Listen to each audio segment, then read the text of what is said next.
Okay, at least malinis-linis na. Uy, may nalaglag na sa sampay ko. Wait lang. At least malinis-linis na kumpara kanina. Diba? Nawala-wala na yung mga sukal sa gilid-gilid.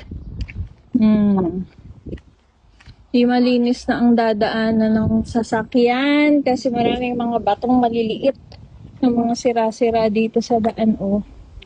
Baka maano sa gulong ng sasakyan. So, ayan, pahinga na muna si Inday. At susunod, yun naman, yung gilid at backyard.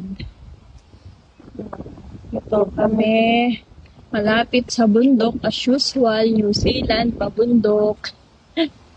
Ayan, tas ito, may playground ang mga bata. Ayan, may trampoline. So,